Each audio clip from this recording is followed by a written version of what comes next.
This demonstration will show how to sharpen a drill using the pedestal grinder. Periodically, it will be necessary for you to resharpen a twist drill.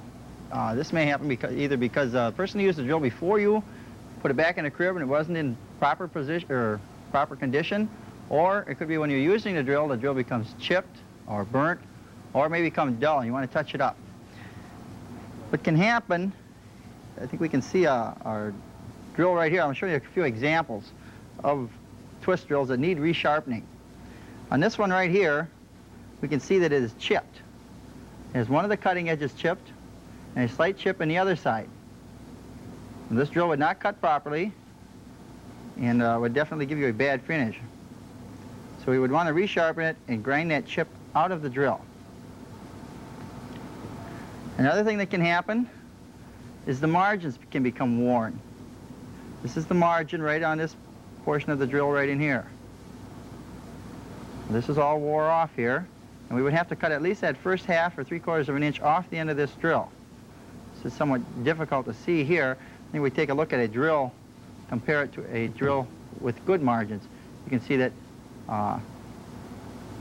this drill here has a good margin on it and would cut a good hole. It's a good distinct clearance behind the margin here on the point of the drill up in here.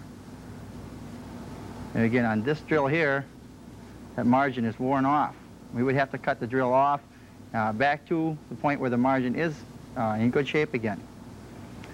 Another thing that can happen is our drills can become burnt. Now here we see a drill that has been very badly misused. The the margins are wore off, it is burnt, and it definitely would not cut. The whole end of this drill is actually just ruined. You have to cut it off and resharpen it. And when we have a drill like this, normally we would cut it off on a cutoff wheel, flat like this, before we would start grinding it. We have to cut at least probably 3/4 of an inch off this here drill right here in order before we could begin grinding the drill. Now there are a few important points we should cover before we start to grind the drill. We can show this a little better if we take a look at our illustrations. First of all, here we see our drill point angle and the cutting lips is 118-degree included angle. That's this angle of the cutting lips, of the two cutting lips itself here. Now this would be, if we were to go off a center line of this drill, it would be a 59-degree angle. Now this is what we should grind our drill at. However, it is not so critical that we have this exactly at 59 degrees as it is that they're both exactly the same angle. In other words, if we had them at 58 degrees, as long as they're both the same, the drill would cut fairly well. So normally we shoot for a 59-degree angle or a 118-degree included angle. But remember, the important point is that these angles are equal. So we keep the point of our drill in the center of the drill itself. Another important point you should know when you're grinding a drill is the lip length. That is the length from the point to the edge of the drill, the length of the lip here. This is our cutting edge. This here length should be equal to the length on this side.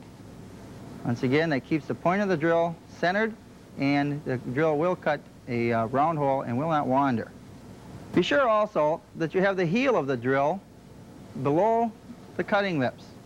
In other words, be sure that you have some lip clearance here. Usually we like to figure 8 to 12 degrees. Normally we don't gauge this or anything, we just look at it and you'll be able to see that this here is below the cutting edge of the drill here.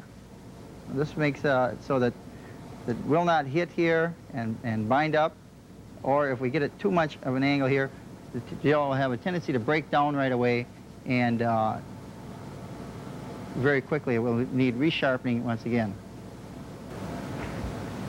In this illustration, we see the proper position to hold the drill when you're grinding it.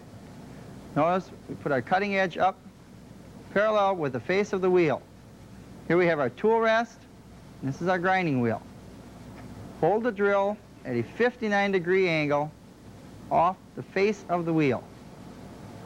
This will give us our 59-degree angle or 180-degree included angle. The drill that we're going to be grinding in this demonstration is a 1/2-inch twist drill. This drill here was taken out of the crib, and it has been very badly sharpened. It has not been, who's ever tried to sharpen this particular drill has got the heel very high, and you can see there's many cutting planes on this drill. This drill absolutely would not cut here. So we'll sharpen this one and show you the proper procedures to follow. We're going to use a pedestal grinder here. When you're using a pedestal grinder, you want to be sure you walk up to it, you check your guards over. The shield should be in the proper position and in good condition. Be sure the tongue guards are in place. And be sure that the tool rest is within 1/16 to 1/8 of an inch from the wheel. Just turn the wheel here, make sure that it doesn't hit, and your wheel is in good shape. Now, it may become necessary for you to dress this wheel if the wheel is not flat across on the face, or if it is loaded up, you'll be able to see pieces of metal embedded in the grinding wheel itself. If this happens, we just use a dressing stick and just go over the wheel a little bit. I'll go over it a little bit here and show you how that is done. However, this wheel itself would not need dressing. When you turn the grinding wheel on, be sure you stand off to one side, just in case the wheel would be cracked and possibly fly apart.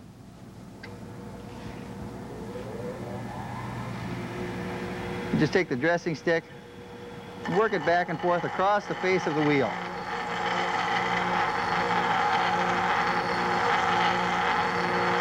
This gives you a good clean wheel to start out with. Now when we grind the drill itself, start out by holding the drill at a 59-degree angle off the face of the wheel, like this. And I like to hold the drill in my left hand and pivot with my right hand. Now, it doesn't make any difference which way you hold this, as long as you have the proper angle on it, whatever seems comfortable for you. We'll start out, we'll just do a pivoting motion here. Notice we're grinding it off the heel of the drill. I'm going to stock off the heel. And we're doing this in a pivoting motion here. Don't try and twist the drill. It's not correct to twist it. Just pivot the drill like this. First one side, turn it over, and grind the other side.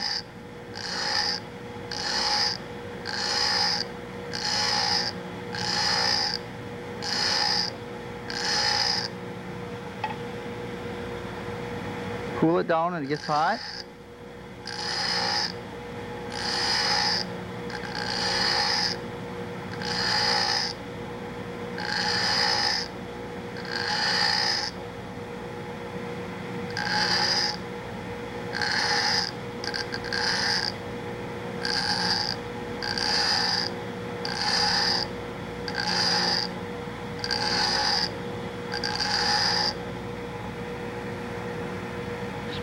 Periodically stop, look at the drill, check your heel.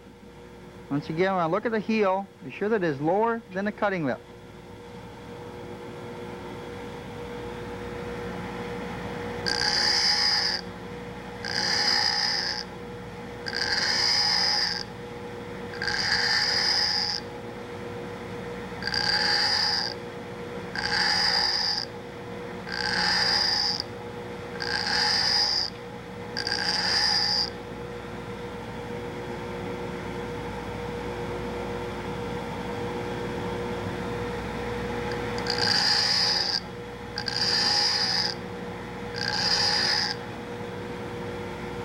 Now I'm going to take the drill gauge and check it to see if we have the proper angle and to see that if that we have the cutting lips the same length.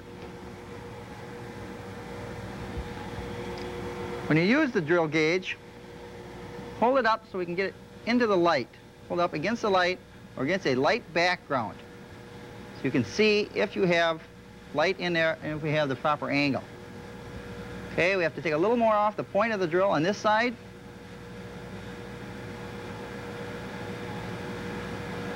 And this side here is just about right. So we'll grind a little more off the point of the drill on this side here.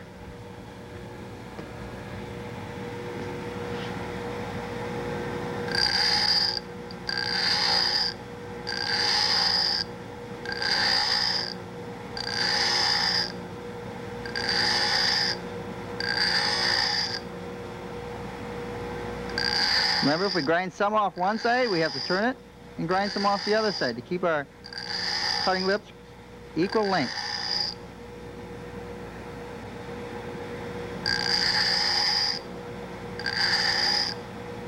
And I'll recheck it again.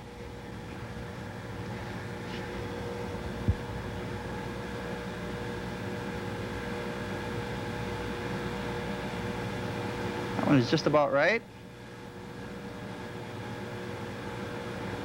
And this side here is just about right. Maybe a little bit off the heel now on this side. Or off the, I'm sorry, off the lower side of the cutting lip.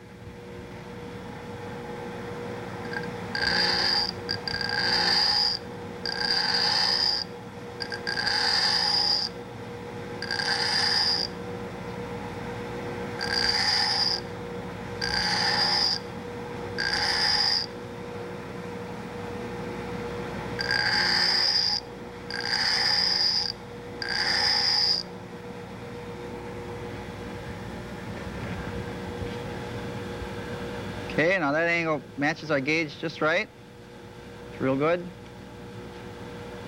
And this angle does also. Now you want to be sure and check that they're the same length. Remember, our drill gauge has calibrations on it here. Be sure and check that the drill point is the same length on both sides.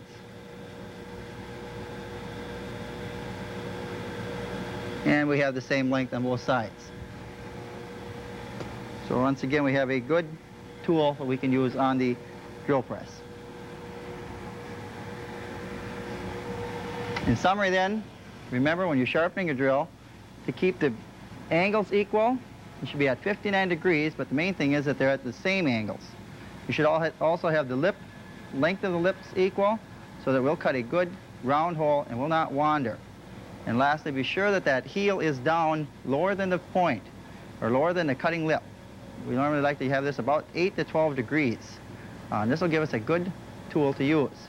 And if you're using the drill and it becomes dull on you, or becomes dull when you've finished using it, be sure that you sharpen it and recondition it before you put it back in the crib. Just a little common courtesy for the next guy that's going to be using the drill.